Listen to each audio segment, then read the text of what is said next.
How goes the sound? Can you guys hear this all right? We got some upgrades going. Oh, one sec. I gotta fix something. I was testing the sound levels, so I have them playing in my ear. Extremely annoying, and it makes it very hard to focus on what I'm talking about. There we go. All right, so how do you guys hear? How are the levels? Welcome to the new setup, the Shoot 57 and the Focusrite 212, and we're running our first XLR proper sounding podcast type sound. So hope you guys are liking it. Yeah, I've got some more plans for this. It's going to be good. Yeah, good morning, True. Good morning, John Watts. This one's going to be fun, by the way. You guys know the deal. I'm recording these live as a live stream with you guys so we can talk afterwards. And the one thing I'm like really surprised this one was this early on the list. It's like dealing with the anger phase, and it's a really good one. Like I said, it's not so much what the guy wanted to hear, but it's what he kind of needs to hear.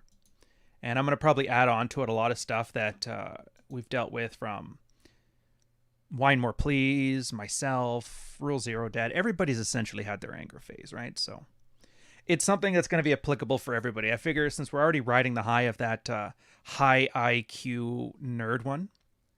Oh, and yes, the summer sausage, John. Dude, okay, so it doesn't look great. Like it's not perfectly spherical. I've got some air holes in the middle, which I've got to learn to deal with.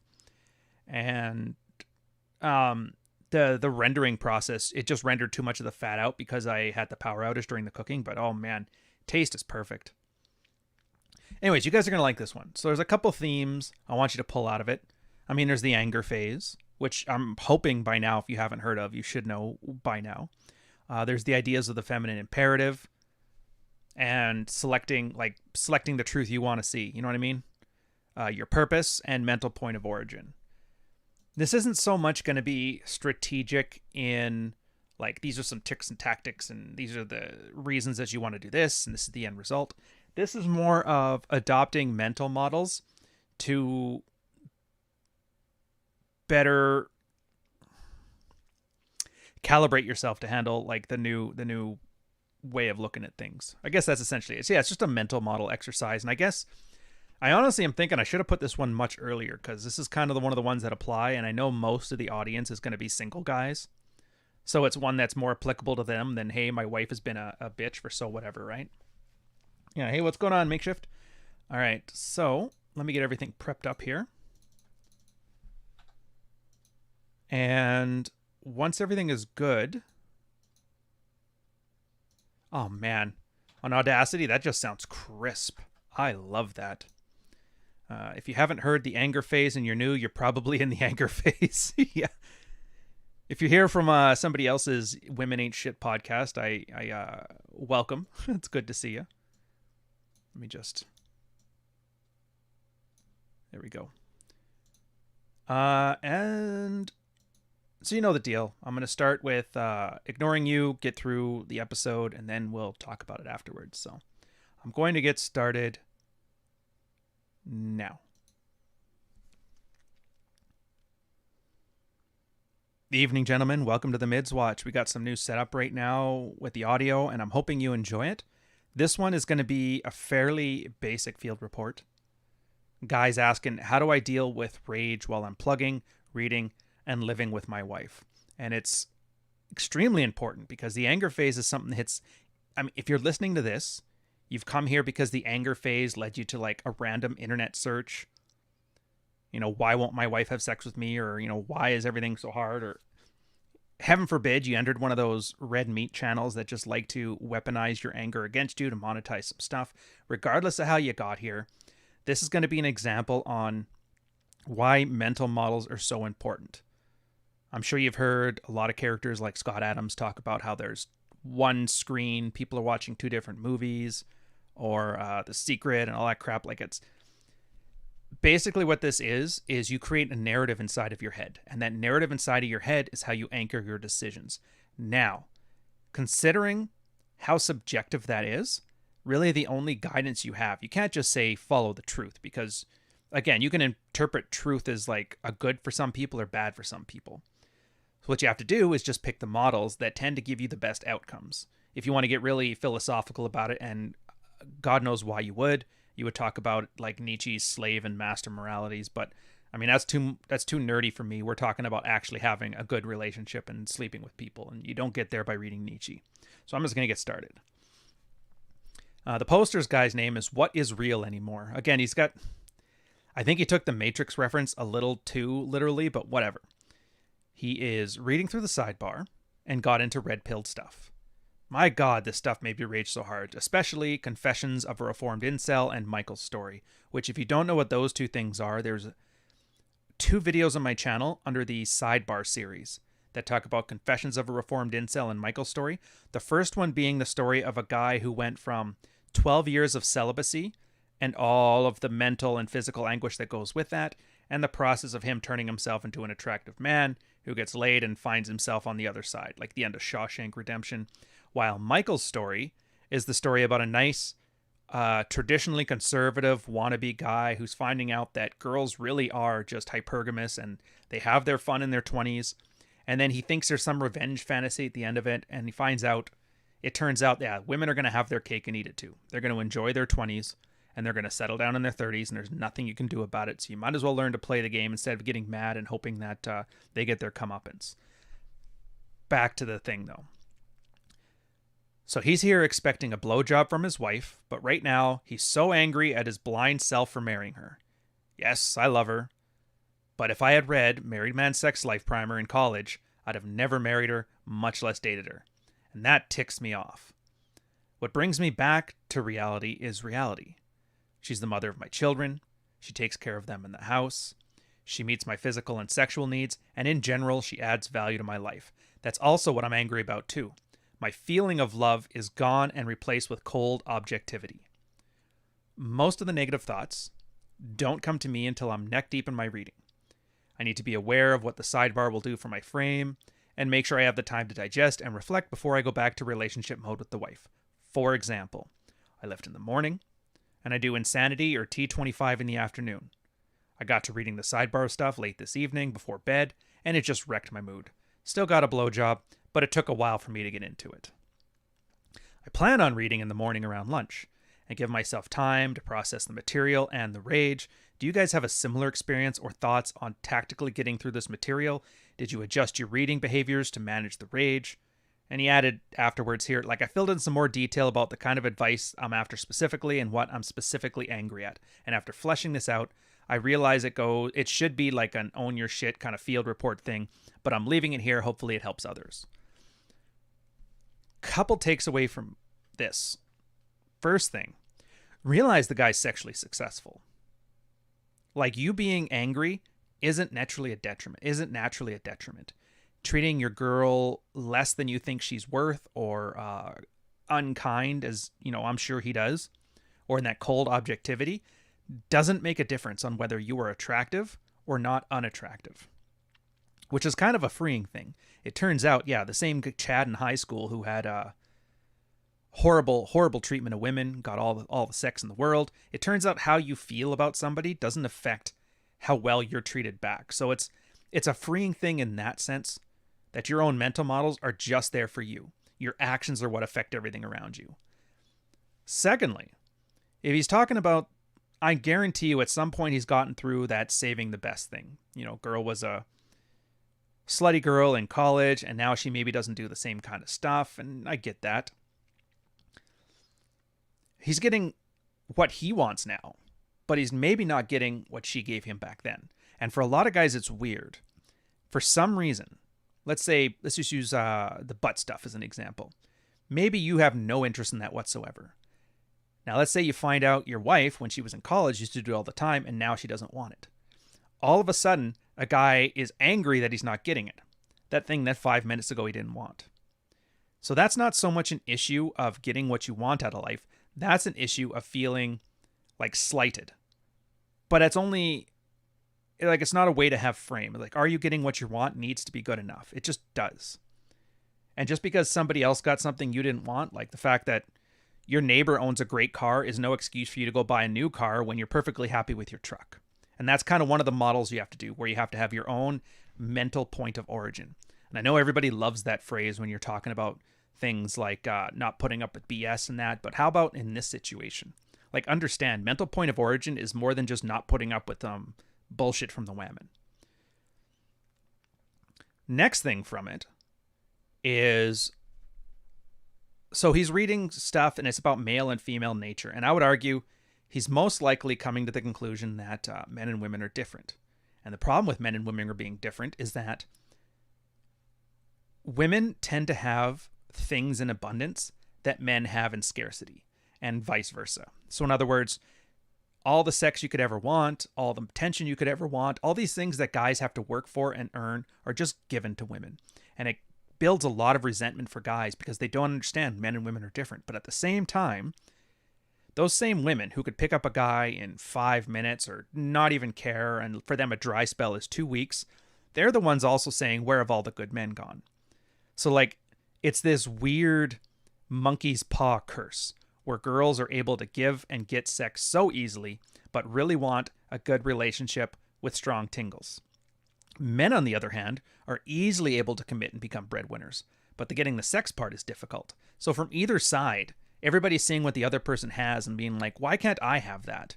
And then they're looking at the same thing. Why can't I have that? And then, so when you hear things like, for example, Rational Male talking about polarity between the sexes and how we're better off together, that's essentially the deal. You're trading your abundance for your scarcity, and they're doing the same. And that's ideally where you want to be. But the trick is to do it in a way that you don't degrade your values or let your boundaries be crossed. So in the next part of this, and Jack Ten of Hearts comes in, it's kind of a nice little like pep talk. Because, I mean, most of the guys who have been red-pilled for a while, they've had their anger phase. They got through their anger phase. There's almost a residual anger phase that takes a little while to get rid of as well. And then after that, you come out of it and you're pretty much, you know, as close as you can be to self-actualized, as insofar as like a bunch of internet morons can get you there. And Jack puts it best. Focus on yourself and your problems. Yeah, some women are cunts. Some men are also whiny, entitled beta males who act controlling and mate guard. So consider that your mental models are much more likely to be developed by your own formative experiences, and sociology, psychology is probably a better basis than evolution. Unless you actively make decisions considering your reproductive future, it's unlikely your wife is either. She's probably just being a bitch because she would rather watch her mom bitch out her dad all the time. It's another thing, too. Remember, kids kind of learn from their parents, watching their behaviors, not listening to their lessons.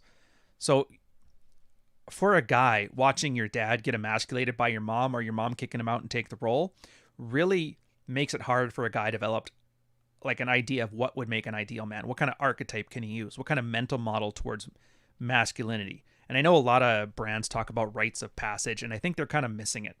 They're acting like there's some kind of final exam to be a man, and it's not it. It's just when people learn a skill. Art is a great example. When you first learn to draw, the first thing you do is mimic. You do mimic, and then you adapt, and then you create. And that's the same thing. For those formative years, mimicking what you see as masculine behavior from father figures, from male role models, that all works. But for a lot of guys, that's just gone. It's just not there. And the few times it is there, they're given such horrible parenting strategies that it ends up giving them a skewed vision. Girls no different. Like I said, what's that Chris Rock line about hugging your daughter right out of those stripper shoes when she turns 20? It's the same thing. So if you get a girl who's only ever seen mom bitching out dad all the time, that's what she's going to default to, especially when emotions run high, because in a crisis, we always default to our training. We don't rise to our expectations. And this is something, too, Op has to realize. Like, I don't want to say it's your fault, and I kind of don't want to say it's your responsibility either. But if there's an outcome you want, you have to make steps towards that. And in this case, his mental models and his outlook on this and his acceptance that, you know, women can just be bitches just has to be part of it. And you can argue the juice is not worth the squeeze, but if you're not going to divorce her over it and leave your family over it, then basically you've decided that's not an option either. So you can either sulk or get over it, because sitting on the fence on both sides of it is just going to hurt your ass. Jack continues, though, our legal system has essentially ended what I call the breadwinner's entitlement. Paychecks in this day and age count for zero in your marriage. Now, that's also true of women who earn more than men, but the median noob, novice, married, or red pill marriage is a guy with a long commute time and a taxing job with tiring hours who is too exhausted to continue and contribute to what otherwise is his household duties. Should his wife appreciate his sacrifice and bring home the bacon? No. He's not entitled to that He's not entitled to that appreciation. Nobody is. If you can't add value to somebody besides your paycheck, you may want to look inward before you start whining about divorce rape. I gotta pause there. I think I have been saying this for years. And for years, guys refuse to acknowledge that statement. Women are earning money now. Women can earn money now. Women who decide not to earn money now, divorce is like a serious payout option for them. So you hear a lot of guys bitching about divorce rape. So then my question to you is, well, why do you keep leading with your paycheck then? That's like somebody who's like, I'm scared of neck punches, and he walks neck first into every situation he finds himself in. It makes no sense. So again, start looking inward. What are you doing that's contributing to the problem? What aren't you doing that would alleviate you from the problem? Either managing the risks, mitigating the risk. Now, in this case, I've made the case that you want to be positioned as a luxury good as opposed to a commodity, because you coming home with a paycheck is a commodity. One paycheck is just as good as another. Money is money is money. As a luxury good, though, and I know this is weird to use branding terminology to talk about true love, but that's essentially what it is. Like, somebody will pay 100 times what something is worth just for what it says about them. So remember that next time you see a girl with a $10 Walmart purse and another girl with like a $3,000 Louis Vuitton bag. Functionally identical. The difference is, though, the woman is willing to pay so much more for what that purse says about her as a person. Now consider, instead of a purse, that's a man. I call this purse masculinity, and I kind of laugh at it. So if you look around, you're going to see signs of an increasingly feminized society, or maybe not, since fads like metrosexual seem to be dead, and TV shows portraying wives making their husband jump through hoops for sex like Everybody Loves Raymond are no longer on the air. Our society is broad and diverse enough to find evidence of whatever macro society point of view you want to hold. Consider any political argument. You can point to the pointless example of, for example, police are to blame with poor relations for black communities, or the exact opposite, and the truth, as with pretty much everything, lies somewhere in the middle. A good point on that one, by the way, is, and I know this sounds woo-wooish, but like, you do make your own reality. If you're not treated well here, go somewhere else. If you find that as a minority you're treated horribly in the hood, then getting out of the hood is probably one of the best ways to get treated better. The reality hasn't changed. What's changed is your perception and your reaction to it. Which is kind of funny when you think about it. It's like almost The Secret had a point, but not really. So Jack continues, you may be angry about past behavior from your wife. You'll feel like her feedback was intentionally misleading, and she was trying to suggest that you do things that are the exact opposite of canonical red pill wisdom. Your wife is unlikely a drone of the feminine imperative hive mind, but probably just an anxious person, unable to overtly communicate the broad issues and potential solutions. Now, it would be nice if wives could communicate clearly and directly with the exact prescriptive advice we could do to be more attractive partners, but that's not how it works, because that's not how humans work. Consider the last time you asked somebody to apologize and they said, okay, sure, whatever, sorry. You probably felt like it was pretty hollow because their apology is not authentic. And this, among other reasons, is why your wife seems to expect you to be a mind reader. She wants authentic behavior from you. I should almost say sincere. I know a lot of people like using authentic, but authentic isn't the right word here, and I kind of take qualms with Jack using it. Like, authenticity is Tom Cruise playing a very convincing super spy in Mission Impossible. That's an authentic performance. Sincerity are doing things that you either believe or without the other person manipulating you overtly. It's like, I want to treat you better. It's not that you nagged at me and so I treat you better. So she wants authentic behavior for you. And this is simply conforming to the last thing she's nagging about is a lose-lose scenario. You're not happy, and she's not happy because you just did the last thing she asked.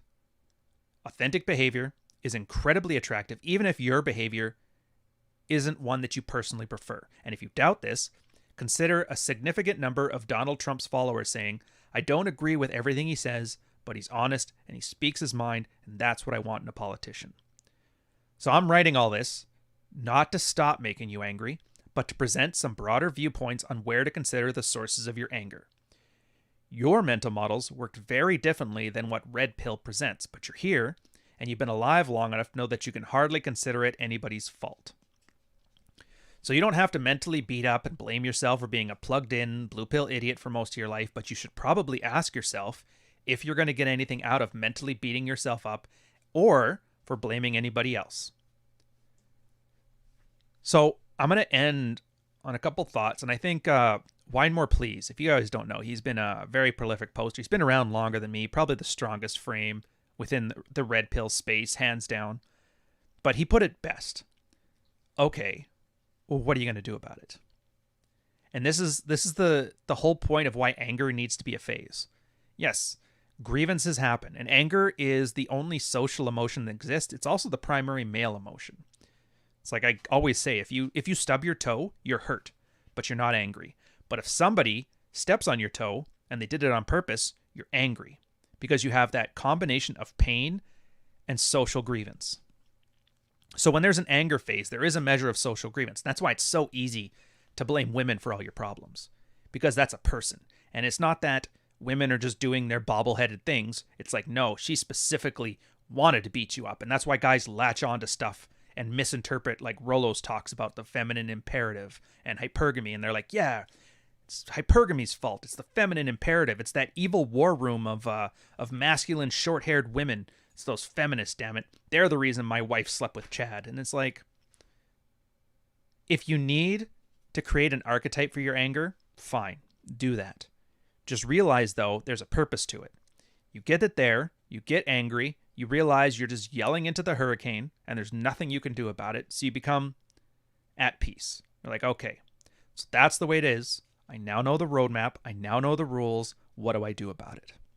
The breadwinner example he used before, like I said, luxury branding. That works. Have a working spouse.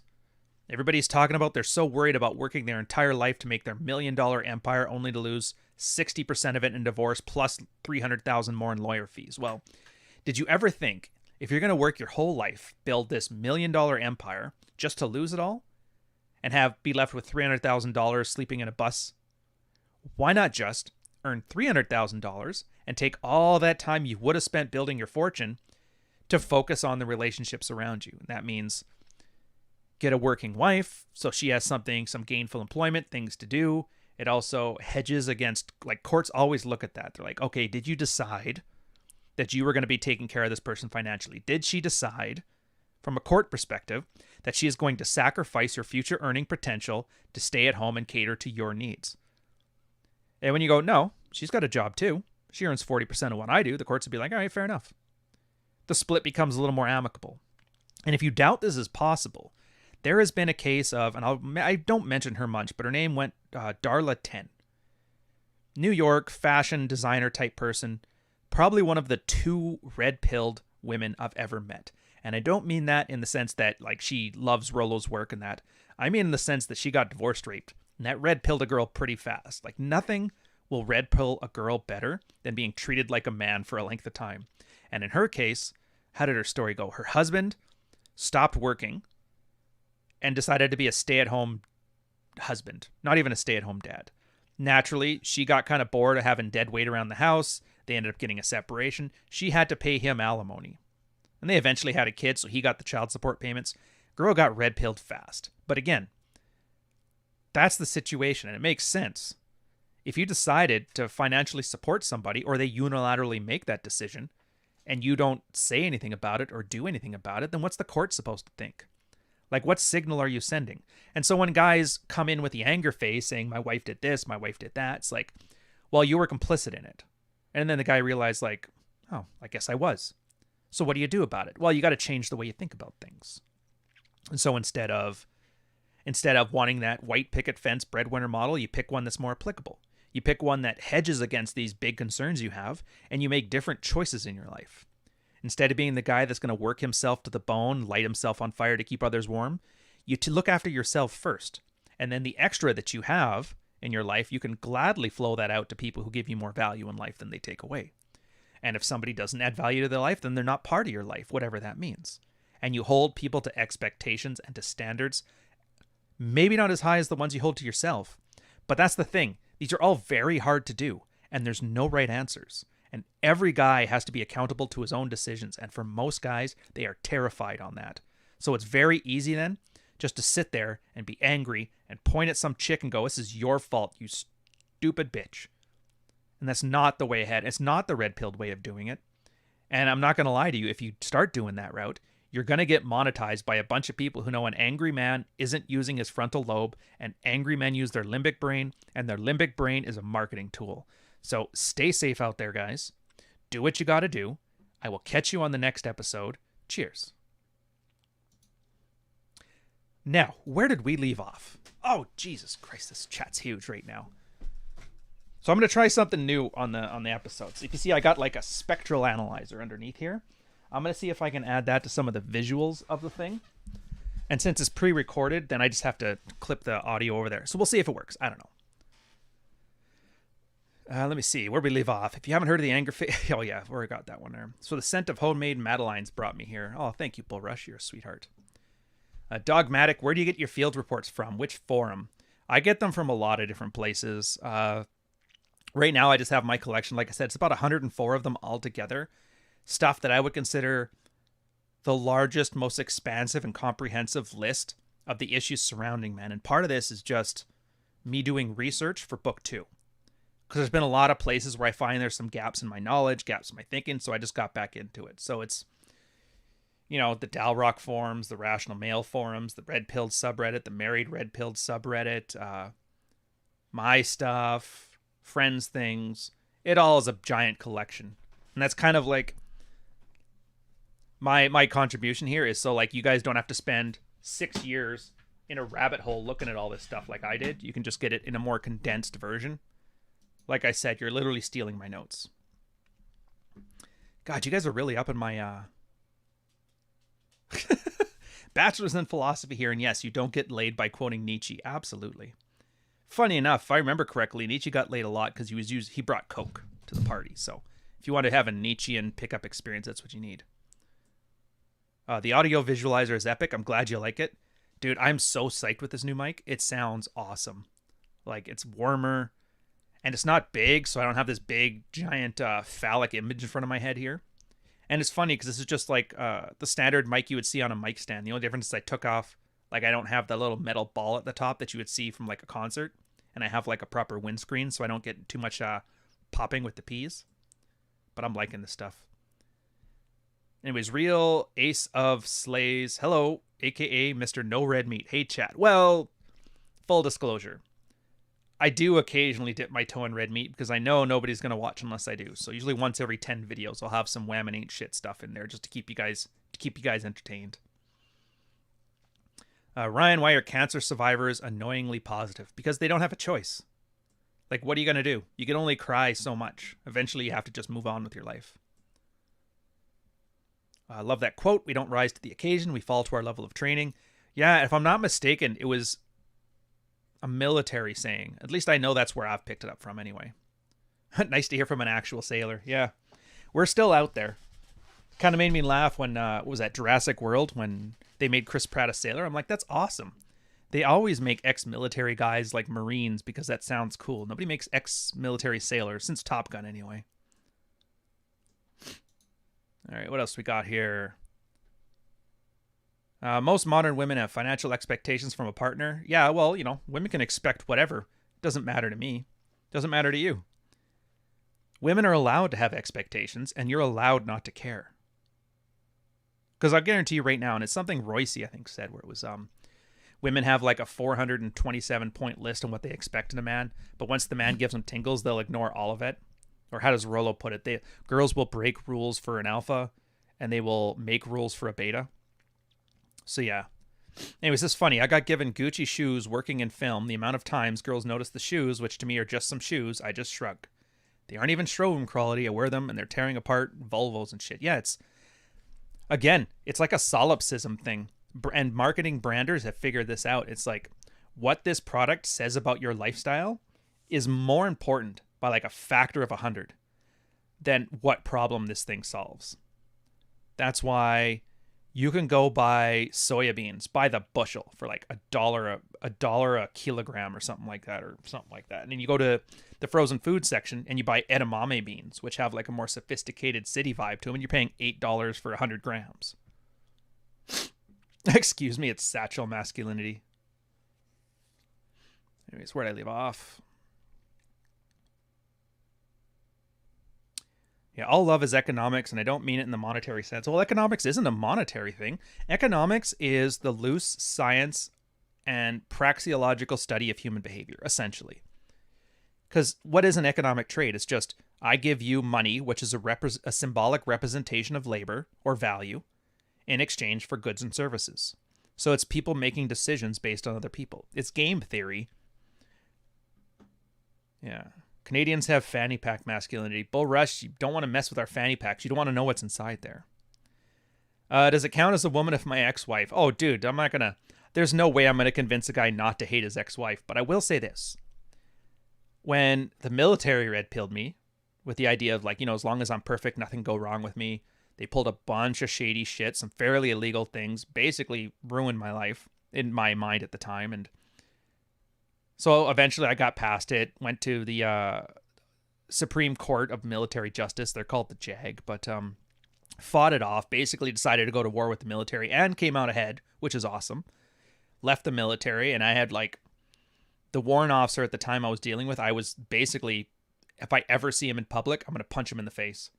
Like straight up anger. And that was for years. But now it's at the point where I kind of like, I'm over it. And I realize like, if I hadn't had that horrendous situation, I'd probably still be in the military, not extremely happy, but well enough off, earning decent money, kind of hating my life, probably being fatter, maybe another deployment that didn't save any lives or stop any terrorists. And I'm like, they kind of did me a favor. Like, I haven't gotten to a far point yet where I want to thank them for it, but because I'm like, no, you don't get to thank. It's like when a father beats his kids whole life, and then the kid wakes up, it's like, I am never going to beat my kids. It's like, yeah, that was a really great lesson your dad taught you, but you don't get credit for that, you know?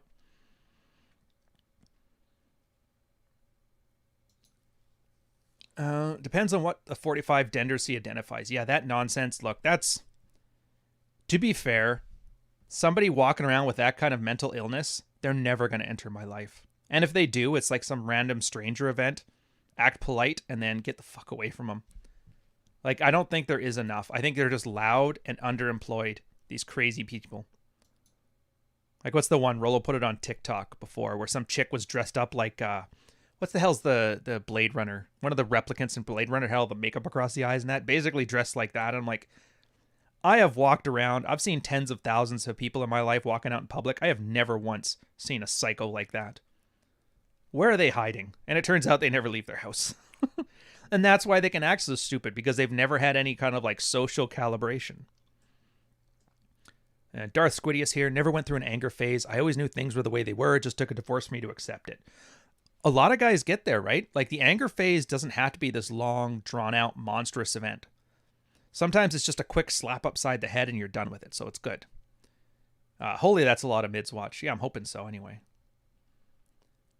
Straight to Fresh and Fit, baby. What, are they on right now? Oh, yeah, go check theirs out. I think this episode's the one where they yell at drunk chicks. Check out Bone Cracker. He's a blog post, too. Yeah, maybe. I'll have to look into that one. Anger is fine as long as you have some non-destructive technique to use it. See, again, that sounds good on paper to say, but I don't know if that applies. Like, sometimes destructive is good. Sometimes flipping your entire life on its head and starting fresh is the way to do it. So destructive can work. I would argue the anger being fine or not fine, that's for nobody else but you to judge. So if you're finding the anger is useful, and a lot of guys do, some of my best workouts were when I was pissed off in the anger phase. Some of the best ones. Some guys make amazing changes when the anger phase is hit. So you can arguably say it's good because I'm getting shit done. But again, it's a temporary thing. And that's the point of it. From a neurological standpoint, the purpose of anger, like real anger, is because our brains are relatively plastic. Like, they don't change. They get a good enough series of models and they go with that until they hit a fight or flight, like life-threatening danger, which is what essentially Rollo calls being zeroed out. And then your brain goes through an anger phase, which turns out it increases neuroplasticity. It's your brain's survival instinct going, okay, I need a lot more energy from the body right now, which is kind of the purpose of depression. Stop running and give me all your calories. I have to figure out a way for us to survive in this new environmental change. And then it increases your neuroplasticity, and then you make these new mental models, and then they solidify in place as the anger goes away. And that's the purpose of it. So that's why you can't tell a guy not to be angry. That's like telling him to work out, but like, don't touch the weights, dude. It's like, it's not how it works, man. What about dealing with your anger towards yourself and struggling with bad habits? It's the same thing. It doesn't matter where you put your anger at. You can put it at yourself or somebody else. It's anger. Have you thought about doing a local meetup? I'm in Caledon, not far from you. Not a local one in Toronto. To be fair, I kind of like having the public and private separation.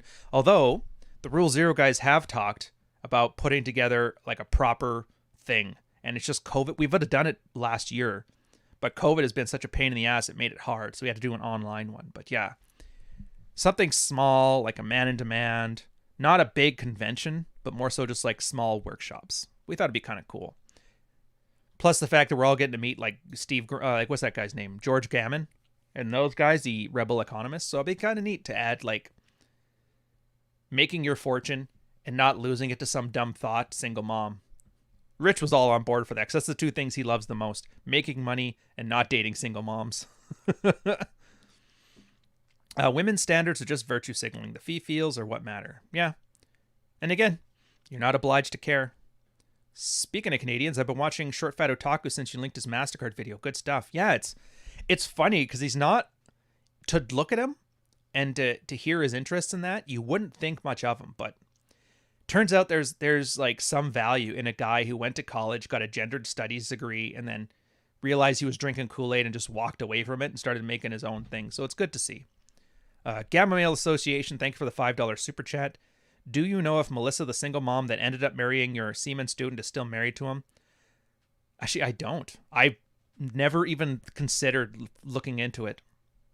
I'm sure if I go to Facebook, they're probably still there, so I can go find out. I just haven't had any interest. Although now that you've put that in my head, I might have to use my annual Facebook visit to find this stuff out. Let's see how they're doing. Add an amendment to the book, make a 3rd edition. I think I fell out of the anger phase with some kind of despondency. What the hell? Hold on a sec. Low speed. Oh, whatever. You're just moping now. Nut up, sir. Despondency. To be fair, that's learned helplessness that you're talking about right there, Mustang. And learned helplessness, it's like a behavioral, a humanism thing. B.F. Skinner did it. Crazy experiments they used to do back then, by the way. They put dogs in cages. Some of the cages were open, some of the cages were closed, and they electrified the cages. Turns out the open doors, the dogs just booted out of there. They're like, I ain't going in there, fuck it. And they never went back in. The other dogs, they'd claw and they'd scratch, and they tried to open the doors, but they couldn't do it. And then they would electrify them for, I don't remember how long it was specifically, which isn't really the point here, but the point was they did it long enough to the point where the dogs would just lay there and yelp in pain when they got electrified. Now, that's not the interesting part, horrific as it is. The interesting part was they took the remaining dogs, they opened up half the cages, electrified them again. The dogs with the open doors didn't try to escape. They still act as if the cage was closed. And so for guys who are acting, like you said, despondent, yeah, that's what it is. The cage was always open and you're always able to walk through it. Just most guys have a psychological proclivity to not changing their place in life. And that's how you end up with, those Plymouth shooter type guys. And you don't want to go there. So, like I said, nut up is really the only answer. Have you heard of guys out of the anger phase, but some event dragging them back? No. What happens is, what generally I've seen happen is guys go through their anger phase, they get out of it, so they thought, but they still have residual anger, but they're just kind of they're almost like reveling in it because you're getting some success out of it. Oh, I'm angry. I went out and approached girls. I do great. I went out, did a great workout. It's great. I'm doing it. My life's treating me better. This is great. And they're still angry. And this is where you get a lot of like the tough guy talk, bravado, the stop being a bitch type red-pilled guys. They're halfway through. But what a lot of them find out is that they start losing their anger. And they're like, oh, well, now they don't know how to motivate themselves or create the discipline to do things. And this is mostly from a lack of guidance getting out of the anger phase. They just figure it out on their own. So what they end up doing is they sabotage their life again just to get something else to piss them off so they can be angry and start that cycle of self-improvement and self-destruction. So that's most likely what happens. I've never seen an example of people getting into a second anger phase afterwards. So it's either residual anger making itself out there or a guy specifically doing it because he's hooked on the feelings as opposed to the actual purpose. Octane fuel, longer term, your body will be taxed by it. Yeah, I mean, it's not, you can't permanently be angry. You're not the Hulk.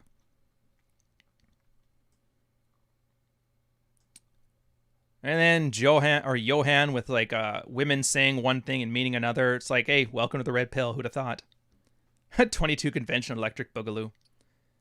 George Gammon is awesome. It's good. I still don't know who he is. It's on my list of things I got to look into. But every time I see, like, I'm at the point now where I'm really jaded towards online entrepreneurs. I've just seen 99.9% grifters, and it kind of gives a really sour taste in my mouth. But I've heard such good things from so many different people that I'm like, all right, give this one a chance. So we'll see. One downside to having parents is that stayed married is with a father that taught me all the Disney nonsense. Yeah, oh yeah. Like a lot of guys love talking about the divorce rate as their big thing, but you got to remember, of the half that stayed married and the half that got divorced, of the half that stayed married, probably another half of those were guys who were just battle axe wife, downtrodden plow horse men in a miserable marriage of quiet desperation. So the problem is way worse than people think. Like maybe a quarter of people in relationships have a good functional one. And the only place I've seen odds that bad are Vegas. And even then, most of their games are like 51% odds for the house, nowhere near 75. So it's like roulette. Jimmy, did they do anything to rehabilitate those dogs? No, this was like turn of the century type stuff. I'm pretty sure they put them down afterwards. Like I said, they're called humanists, but they're pretty brutal. But it's still nicer than what the Russians were doing at the time. Anyways, thanks for all this content. Great stuff. Like I said, use it and make your life better, and we'll call it even. Coach is 144 online right now. I remember when 40 was the peak. Love to see you growing. I love to see you guys growing. Speaking of which, feel free, come on down to second channel where I'm doing this like 3 days a week, but it's more casual. It's just Minecraft, goofing around, but we'll talk about this stuff and you can talk amongst each other. It's good. I'll put a link to it in the chat. But yeah, come on in, give it a subscribe and see how you like it. But you're going to like it too, because the super loyal fans are the ones that are in there. And so those are the guys that are actually running through their maps. So you can guys actually talk amongst each other and swap notes. And it's like pure red pill. And me being there is just kind of like the lightning rod that brings you all together. It's pretty exciting. Plus the fact that I lost like my storage to a creeper yesterday and I was just screaming at the thing. Yeah, Dogmatic, you've done it several times. Yeah, it's surprisingly common, and most guys aren't even aware they're doing it until you point it out. You're right, I've heard you talk about it before. Been taking charge of everything in my life other than women. I guess it's the last cage. Yeah. Mustang, that's the other thing that's super common. Guys are willing to like go through the 7 tasks of Heracles before they're willing to admit that like sexual fulfillment is important to them. Like they avoid it like the plague. It's the weirdest thing. George Gammon is as close to a swell guy as one can get. Oh, that's awesome. And then Ryan, just a quarter. I've heard it close to only 10%. I mean, we can quibble over the numbers, but I think we all agree then that a percentage less than half. Does it really matter if it's like 10% or 25% for you? It just lets you know that like 3 out of 4 guys at least are ridiculous and are bad at this stuff. In fact, I wouldn't be surprised if it ends up being like a Pareto principle of guys who can have a successful and happy and healthy relationship for however long it lasts. But then that lets you know all you have to do is be top 20%. Not hard, because 50% of them just quit. So right there, you're already halfway towards your goal. I stopped smoking weed because of the second channel. Oh, that's awesome. I think that's awesome. It depends. Are you Snoop Dogg? In which case you might need to go back. Rarely I see younger couples where the dude is leading based on their body language. Yeah. I mean, don't go too Rivellino on it. Sometimes it's hard to tell. Like I said, for me, my girl drives everywhere. I hate driving in traffic. And I'm sitting there tweeting. Probably not the best body language, but the one example we found is some homeless guy was harassing, threatened to step on the dogs, and then all of a sudden my body language changed. And I was basically ready to kill a homeless guy. So that was, yeah. The smart guys play a fool. Smart guys play soft, walk soft, carry a big stick, you know?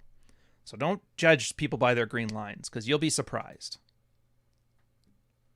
Rich Cooper is jealous of Ryan's audience. Oh, of all the things Rich Cooper is jealous of, I'm sure my audience is the one. I don't see him asking to trade places with me. I'll just put it that way. I think he's happy with his life, and I'm happy for him. I think sometimes this anger is misplaced. In my case, I found out that I was the problem because I had nothing to be proud of in life, no wealth, and no attractiveness to women. Well, it's always misplaced. Ultimately, you opt into all the problems in your life. Ultimately. I mean, short of like some authoritarian gulag stuff. But that's not how it works. Like, we have to externalize our anger. Otherwise, our body can't process it. Because humans, men especially, are like a combative species. And we need an enemy. So that's how it works. And then that's the process. You get angry. You get mad at women. You get mad at the job. You get mad at government. You realize how much of it was like your opting into the situation, and then you just kind of get over it, and you learn to accept people and things for what they are and not what you wanted them to be or what you expected them to be or whatever covert contracts you had. This is true. I see a lot of guys giving up before they even start the fight for themselves. Yeah, they just didn't want it bad enough. And that's an anger thing. Anger versus learned helplessness. Learned helplessness. Red pill isn't precise. It's directionally correct, and that's good enough. Yeah. That's why I talk about convergent evidence. That's mostly when you see guys arguing about, you got to have some scientific research for this. Where's the lab coat saying? It's like, no. This stuff is horribly imprecise. It's like, that's fine, but it's pointing in the right direction. And it'll get refined over time as more guys swap notes. So until then, just know, like, lifting is good. Well, maybe this program's okay. Maybe this program's okay. Maybe this program's perfect, but you're lifting. You're going in the right direction. And that's all you can hope for. I'll never be able to giga chab, blah, blah, blah. Yeah, that's the worst part, is that anybody with a microphone can run their mouth on the internet. And that's the problem, is because the most popular guy on the internet increasingly has become the guy who's most entertaining and not the guy who's most accurate. And that's why all of a sudden, when everybody talks about the red pill community, who are they talking to? They're not talking about Rolo. They're not talking about me. They're not talking about Carl. They're not talking about anybody. What are they talking about? They're talking about, again, clown show nonsense. They're talking about like Jester. They're talking about Coach Red Pill. They're talking about Fresh and Fit. And they're not making any roads in their own lives this way. Well, maybe. I shouldn't say that. I don't know Coach Red Pill very well. I just know my big problem with him is a guy talking about red pill all day. But I'm like, you don't have to be jacked. You don't have to have a six-pack. But like, look like you lift, man. Come on. Work with me here. When your gym's open again, you should start a workout channel called Ryan Sharpening Ryan. They did. They've been open now for 2 months. We have some like weird restrictions on them, so I've had to like alter my program. I'm writing about it on the newsletter, not as much as I could, but I kind of don't want to spam people's email from it. Here, I'll just put, or no, it's there.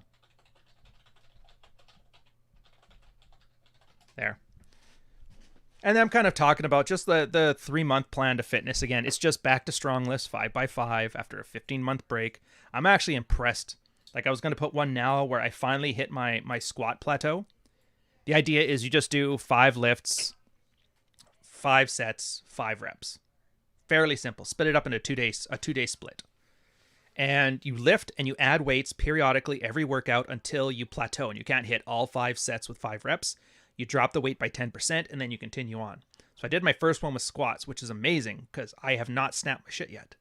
And we're just about at the 2-plate thing again, which is good because it was always 3 plates is where I always injured myself. So I've made a goal with myself. Once I get to the point where I could start lifting 3 plates, I'm just going to switch over to like piston and 1-legged squats and that. But anyways, this is newsletter stuff. I don't want to bore you guys here with just like some random workout stuff. No new mic today. Dude, what are you talking about? What do you think this is? Ain't no Blue Yeti. Ain't no Blue Yeti. Yeah, a Miami-based show to be unspecified. Is that going to be the way I refer to stuff now? The Florida convention that shall not go named? The Yelling at Drunk Ticks podcast that shall not be named?